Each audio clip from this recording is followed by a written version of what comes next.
Now let's start creating and applying some simple materials. All right, so we've got our material editor open, and we've got our model, and I've just opened up the group. So selecting those, going to group and open so that we can access some of these different pieces. If we want to just kind of select things and be able to view that, I can open up that group as well if I want to just select a particular piece here so that we can kind of isolate that a little bit more. So let's start to add some material. So we know we want to have a material for this outer part of the engine. So I'm going to go ahead and jump up here. If you'd like to use the compact material editor, you can certainly do that. But I'm just going to go up to standard and create a standard material. Let's pull that into our view. Okay, I'm going to double click on this. I can rename this, so we can call this something like pod engine outer. And let me just put some underscores in here. Okay, so that makes so we can see that a little bit better, what that is. We can apply this. So if we have this selected, we can go ahead and just right click on this, say assign material to selection. Okay.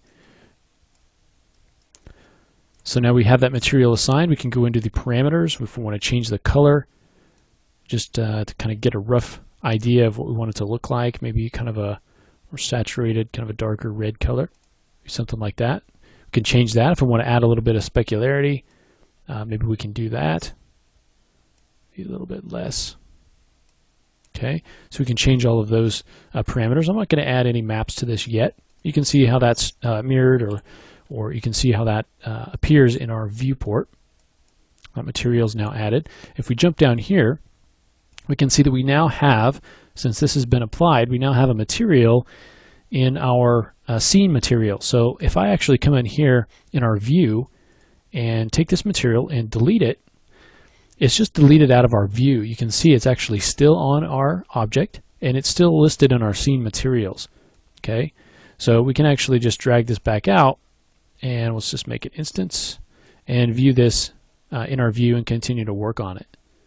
Okay, so just keep that in mind. If you come in and accidentally delete some of these things from our view, if you've applied it to your models in your scene, it's still going to exist, and you're still going to be able to access it from your scene materials. Let's go ahead and continue on creating some more materials. Okay, I'm just going to stick with the standard material for now. And this one, let's go ahead and call this one the engine inner. So let's call this pod engine inner. All right. Now if we go over to our compact material editor, you can see we don't really have any materials loaded up in here. Okay. So what we can do is come up to one of these preview slots, and let's say pick from object. So we'll pick this material from our external engine, and so you can see now in this preview slot we're viewing the pod engine outer material. Now these little triangles on the corners let us know that that material is being used in our scene here. Okay, so just keep that in mind. It's kind of similar to the view as far as the fact that, you know, this isn't really your actual material. It's kind of just a preview.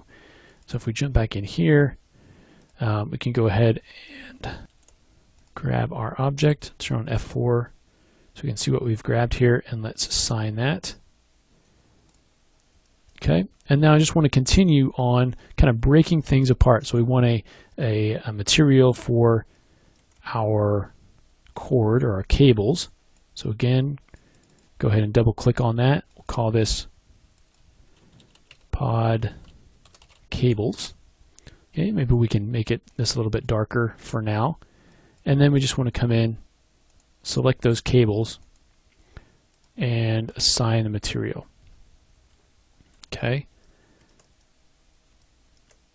All right. And so we're going to be using standard materials a lot. There are some other materials that we'll touch on, but we want to just use the basics for now until we get into maybe some of the metal ray materials and so forth. We've also got this pod. I want to go ahead and open up that group so I can see what we've got here. This is going to be the outer portion of the pod, so or the cockpit here. So let's go ahead and just drag this in. Okay, and I want this to be named, we'll call it Pod Cockpit Mate. And I want to add the same color here. Okay. So I want to have the same sort of color.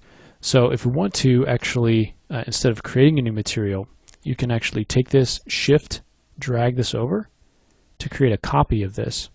So if I wanted to create a copy for the base with that same base color, we could actually do that. And so doing that, instead of creating a new one, we can call this, rename that to our original name. And now it has the same color, we just need to assign it.